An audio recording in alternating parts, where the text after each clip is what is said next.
Welcome to the bold analysis, ladies and gentlemen.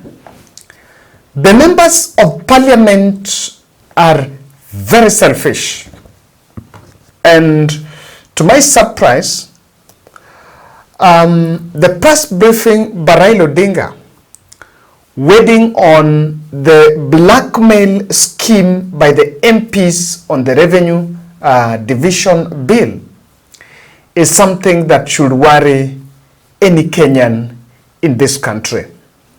Raila Odinga have did a press statement today while standing alone speaking for 22 minutes. And of all the political and all the other discourse in the country, even Shah is here, the other things are on. Raila Odinga picked this one contentious thing on the revenue allocation bill. Now, before you listen to that speech that I know I've seen many people raising questions on the motive behind that press briefing, it is very important that you get to understand the context of the fight between the Senate and the MPs. And I want to show you how the MPs, to me, they're a bit selfish. So I want you to understand the facts as they are. What exactly it is and what do you think about it. So before finance bill, or rather when finance bill was enacted, the counties, allocation to counties was put at 400 billion. That is the amount of money that was supposed to go to counties. But after the finance bill protest, Parliament went again, and they said that government now projections on the income that government would get had reduced because of clauses that were deleted from finance bill, or rather of that protest. And a supplementary appropriation act was passed in July that reduced the allocation to counties from 400 billion to 380 billion. Now, senators who by law are supposed to be the custodians of devolution are demanding, or rather were demanding, that amount of money that should go to the county is 400 billion, and saying that government had put up measures to fill the deficit because Ruto administration continued with the spree of borrowing so that they can meet the budget deficit. So it is unfair to reduce what goes to the counties, but the budget deficit that was occasioned by dropping of some clauses on finance bill is really being covered by loans and some concessional facilities. So the National Assembly and the Senate have an 18-member mediation committee.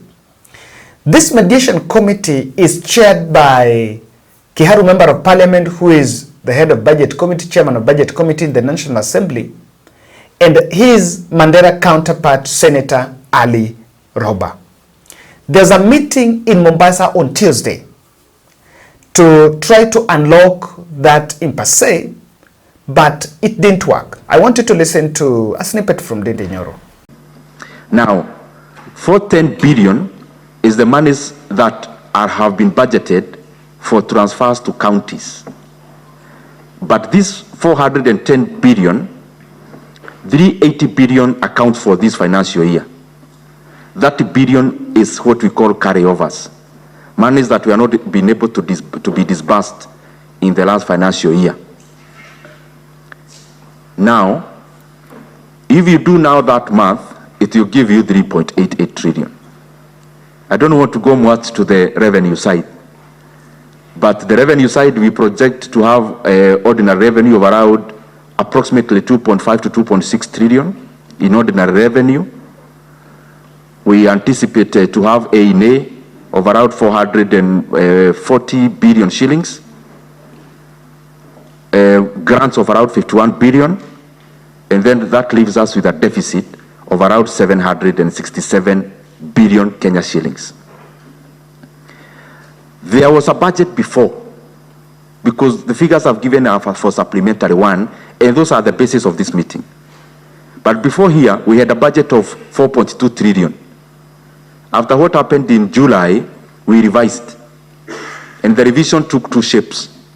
One, a downgrade in expenditure, but also an upside in a projected deficit. Before what happened, we had a deficit of around 500 and below 600 billion, but also we had expenditures that were a bit more ambitious. So we have had to scale down expenditure.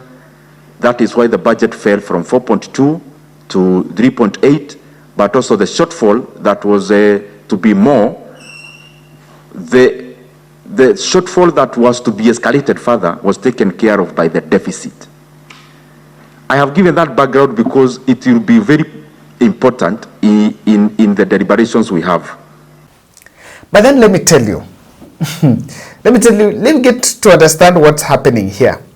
And that's why I'm saying that the MPs are a bit very selfish. This is well covered by this article. If you go and search inside fight between MPs and senators over counties billions. My reference is a Nation article that was published on Thursday, yesterday, about this.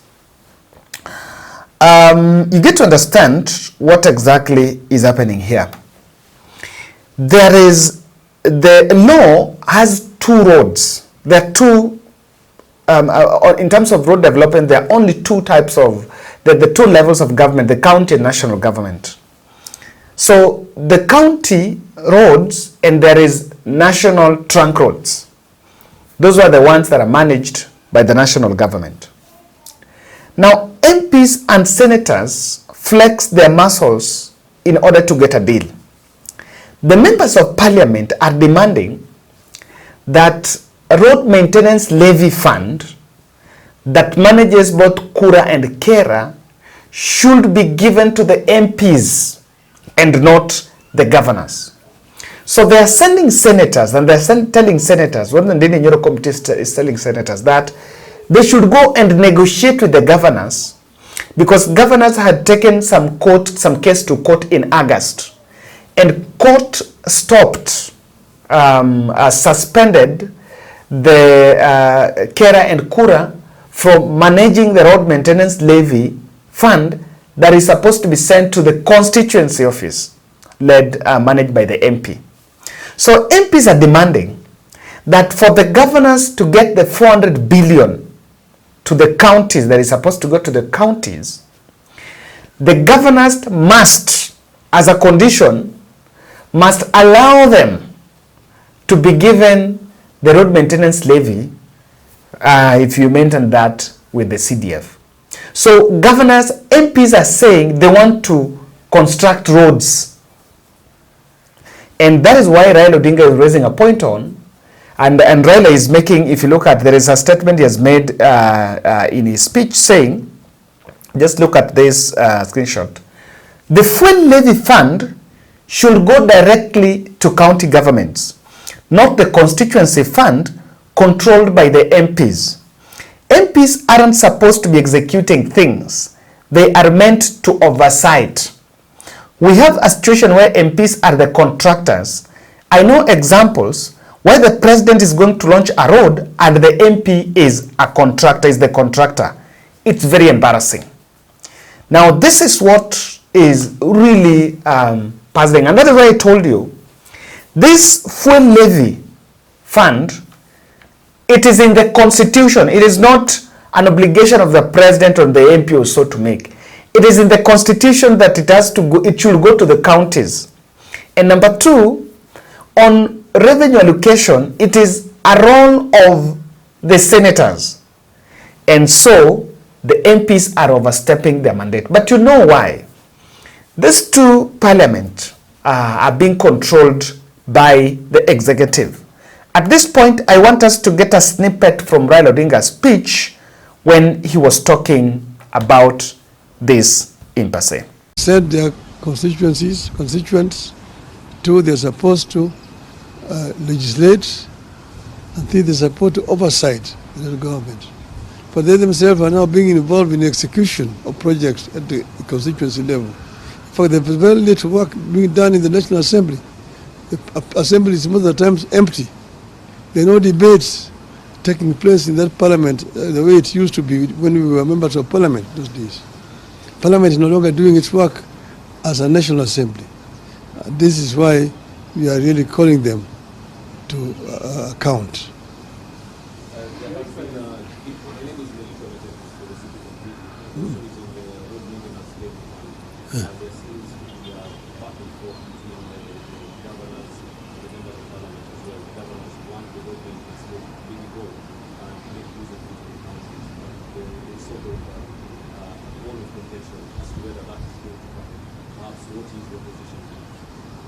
You have said that fuel levy fund is supposed to be used for maintenance of roads at the national level and at the county level.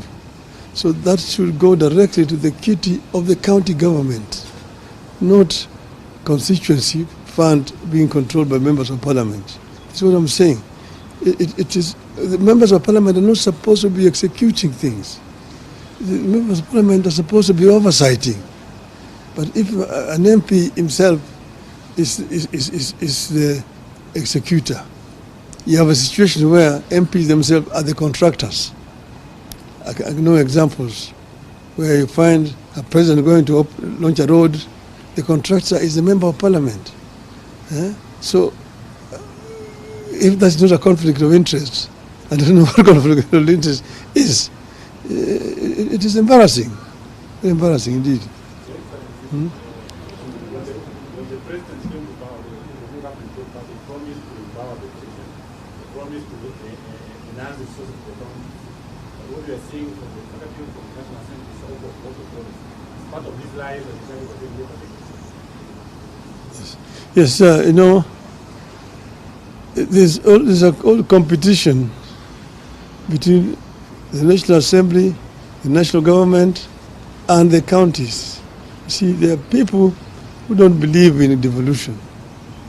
People who really prefer a unitary system of government. They think that governors are an unnecessary burden. They would rather deal with DCs. And you see this attempt to resurrect the provincial administration, which actually under the constitution was supposed to be replaced with the county government. But we are dealing with people who do not want devolution. So devolution is under threat. And those of us who were there, who fought to bring devolution, must stand up and be counted and defend devolution. We do believe very strongly. And so, I want to address Raila Odinga. And I've seen that speech that you've said. Now Mbadi and Ndini Nyoro wants to invite Mbadi, the Treasury CS and Council of Governors, to try to strike a deal. But I think I want to address Raila Odinga. If you look at that press briefing, he was not accompanied by any ODM MP and ODM governor. No single ODM MP or governor. But being that he's a very big shareholder of the broad-based administration. Oh, I almost said bread-based. Of the broad-based administration, I think he has a better voice than just a press briefing. The media is just amplifying what the media said. This story had been done. There was a meeting on Tuesday, it didn't happen. I believe the 18-member committee drew membership from both ODM and the UDA. And if the broad-based administration is supposed to streamline things and ensure that counties get their money, because now there is cash crunch in counties, I think it's a phone call away for Raila Odinga to call the president so that they can call these MPs to order, because this is like an informal settlement. This just needs an informal mediation. Unless they are dancing in the graves of the counties. But I believe, away from press briefing, Raila Odinga has the power and he has the goodwill. And he can even call the ODM troops to order. After calling the ODM troops to order, if he believes that is a position of ODM, then they can be able to strike a deal. Raila Odinga has numbers in parliament. Now, another context I want to say while addressing Raila on this matter. His address has come in the middle of, or rather let me say this. This stalemate between the senators and MPs is something that's stage managed. In real sense, if I can make my projection here, the government doesn't have that money to send to counties, and have decided to play this script so that this delay will occasion these funds not being transferred. And I think I once said that Council of Governors must always not go to bed with the national government. But of course, because governors are always corrupt, they always want to sit in the good books with the national government, because otherwise they can be impeached and this and that. But I believe they can confront the president and ask the president to solve the impasse. Now, let's look at an interesting tweet from Onyangolo. This tweet is reacting to this. The address by Raila Odinga has come in the middle of a Kenya Kwanza storm. Just a day after the bishops called out, the Catholic bishops called out Ruto administration, Raila Odinga, who in the recent weeks has been a PR chess master for President Ruto, is not playing into that. And someone would expect, and I believe that when the media invite was dispatched, so the journalists rushed to Capitol Hill because they believed that probably Raila Odinga was going to address the issue of the Catholic bishops and the things the Catholic bishops have said, and even the issues of SHA. Raila decided to keep mum of the SHA issues. He has decided to keep mum of the Catholic bishops and has maintained this stand. Nevertheless, it is a hit on President Ruto at a time when analysts would have expected the laundry at Capitol Hill to clear the mess in State House. But he has not done it. And that is why I partly concur with this tweet that I want us to look here. Baba Raila Odinga is playing a long con. Raila is very busy and preoccupied at the moment to indulge in local politics, unless the matter is of great importance to him. Raila will only speak if something is threatening his AUC chances or his monetary interests. Is it a coincidence that when ODM wants to take control of the House, Raila comes out gun blazing, accusing MPs of corruption? There is something Raila is targeting, we just don't know it yet. Someone said, and is raising about that. And if you check social media, people are saying that that speech by Raila is choreographed, and there is something that probably Raila Odinga is simply not saying, or there is some force behind the message by Raila Odinga. I partly agree that that press briefing, the timing of it, has something that we can look at, and I want to interpret looking at it this way. And interpret the whole stalemate and with the Raila Odinga presser. The Raila's AUC campaign outcry could be hurting, and is just sending a message to the president that I can still have clout, and he's trying to test the clout, that I can still make a U-turn and come back to indulge in local politics. In case, if anything, it is indulging in local politics. I know people want to draw the line that is not politics, that is governance issues. There is a very thin line between politics and governance. Very thin line. They marry, the two marry. And in fact, from that speech, there are things have said, and on the timing, you can see political positioning in it. And Kenyans are now asking Raila to drop AU so that they can come back home and help fight the tyrant. Raila AUC story that there was financial cash crunch, there was financial crisis on his campaign could be part of the trigger. But this campaign, this mediation, this funding in per se is a crisis that is manufactured by Ruto and is a delay tactic. Probably they don't have the money to send to counties, and this has been staged. But I think the public need to be more vigilant on this because road maintenance levy could be part of a promise that Ruto promised MPs. Because if I give you that levy, the way they construct hospitals and schools and they give tenders to their wives and their children and make money, but the MPs are very rich. They will also going to take road tenders, and you can guess the amount of money they can make in that.